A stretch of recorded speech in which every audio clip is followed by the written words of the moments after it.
Morales from Black Film TV. Hey, Pablo, how's it going? Good. How you doing, Wilson? Good.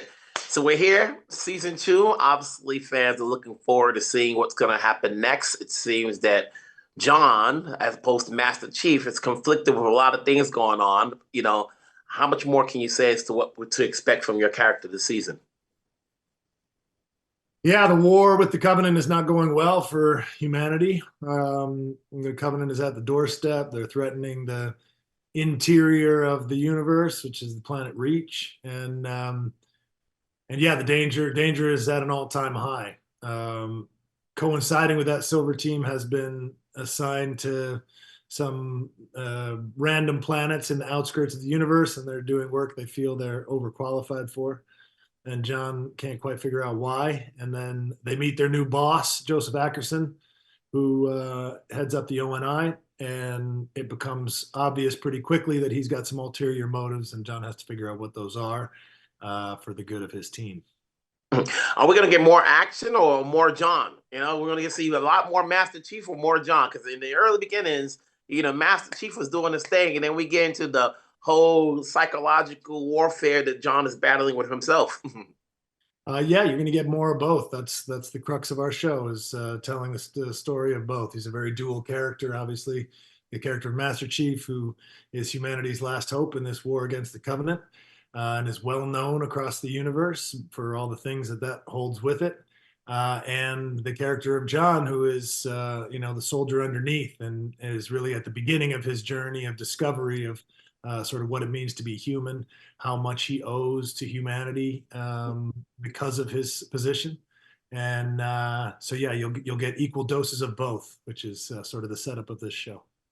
How long did it take you for you to get immersed into this character? Obviously, when people see you now, even though you've worked on other projects on stage, on film, on TV, this is a lot. There's a big fan base for this. So when people see you, are you required to know everything about this character? Otherwise, they're gonna like, nah, this is just a job for you. You're not really immersed into the character. How long did it take you for you to say, I got to know all there is to know about this guy? Oh, and for me, immediately, you don't take on a job like this and do it halfway. For me, the moment I took the job, it was clear how big this universe was, how much it meant to so many people, how much the character of Master Chief means to so many people.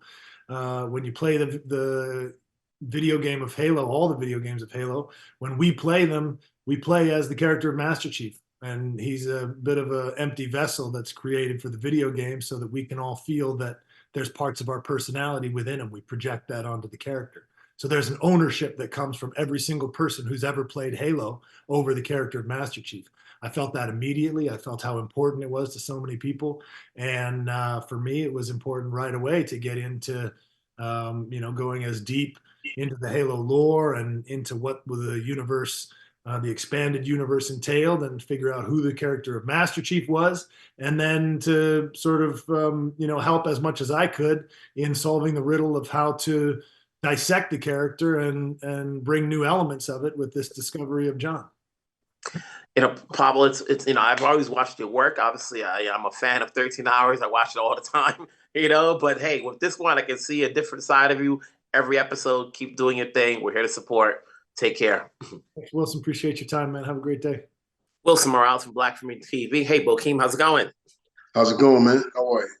Good. It's good to see Soren again. It's like you never know where this character is gonna go. For you, obviously, you're finally in a sci-fi series. You said that last year, but now you're more comfortable because you get to play this character again. What are we getting from Soren this season?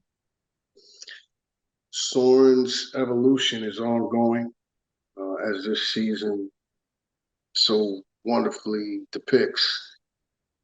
We open with Soren at a place in his life where he feels like he's deserving of certain type of lifestyle. And moving forward, he has confidence in the foundation that he has built upon. However, things don't always go to plan, as planned. And, the galaxy's on fire. So him wrestling with this idea that I should be in semi-retirement, basically, right now, and what is going on? Why is this happening now? You know, he almost feels like, oh wait, now that I'm doing good and everything's great, what? There's got to be an intergalactic war. You know what I mean? It's a very frustrating feeling for him.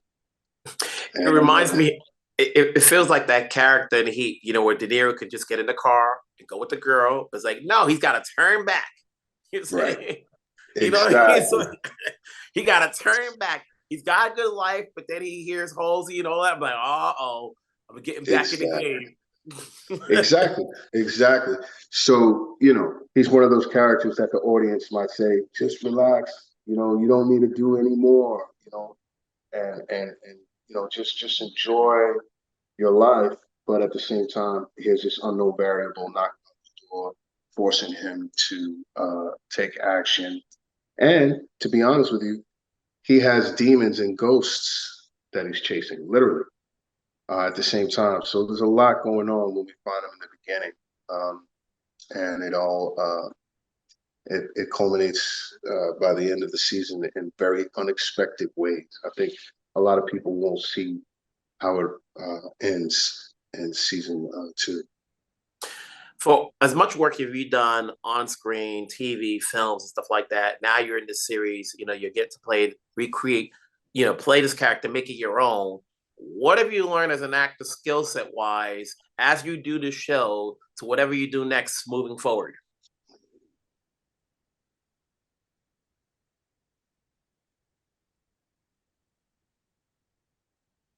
I think there's a power that comes from listening without wanting to create ammunition for yourself in an argument. And what I mean by that is a lot of times when you're having a disagreement with somebody, there's some kind of verbal conflict. You're listening to what they're saying only so you can extract just enough from what they're saying so you can formulate your argument and come back with yourself.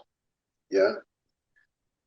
When you allow yourself to put yourself in the person's shoes that's talking to you on camera, you know, maybe this is applicable in real life, I don't know, but I'm talking about on camera. If you allow the character you're playing to really listen to what they're saying from their perspective, not just listen to the words or try to, you know, seek out the inferences, but literally take a moment to put yourself in that person's shoes. That is a interesting technique that I could probably take with me because a lot of times people don't do that just in real life. You know, you listen, especially when you're having a heated argument, you're not really trying to hear what that person can say. You're trying to get your point across. So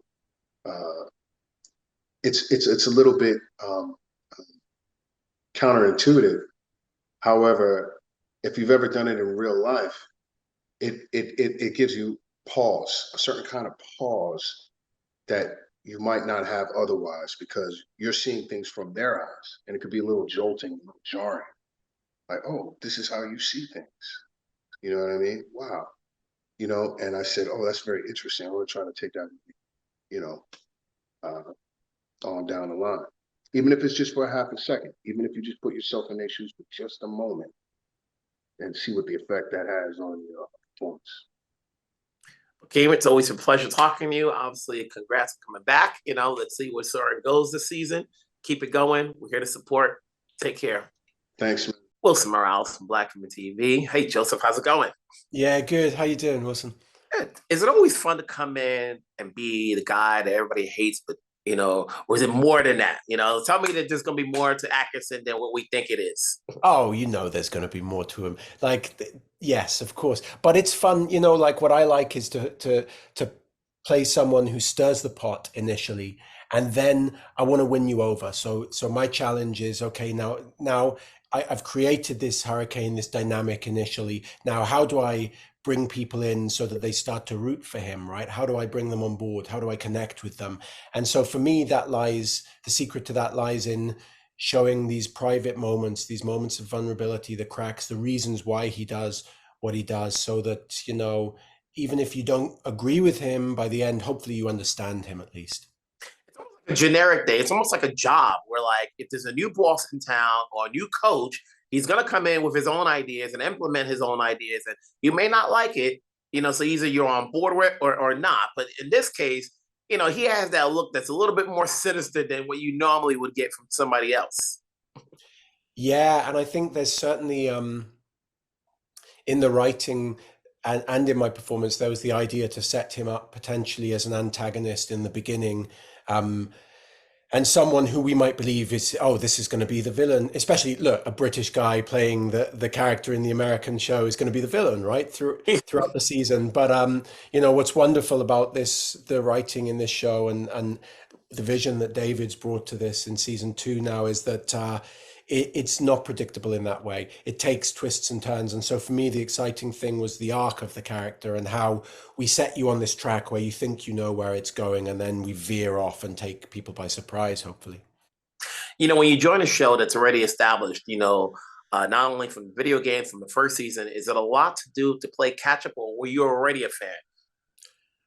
Oh, I was already a fan of the games. I grew up playing the games, so I played a bunch of that as a teenager of Halo at the first 4 games, and then I played Halo Reach before I joined, and then I was aware of the show, that the show season 1 was coming out, and I had already flagged like it's something for me to watch because I'm invested and interested in the world of Halo, and so that was exciting for me to jump in, knowing what it was, knowing what the franchise means to everyone, what it means to me. Mhm. And how have you been embraced by the cast? Obviously, when you come in and everybody knows what the character's supposed to be, and like as you mentioned, there's gonna be more to it to the point where like if he sticks around, there's a redemption arc there. Because if he's just one note, you see an end coming. That's right, yeah.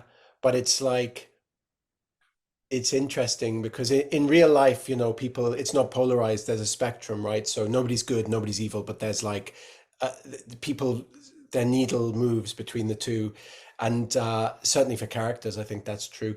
And so the fun thing about this writing is, even though there's the potential of redemption, it's how long does it stay? Does the needle stay there, and how long do we see it creeping back, and all of that? So for me, like coming into this show, everybody was very welcoming. I hadn't met any of them before I stepped on set.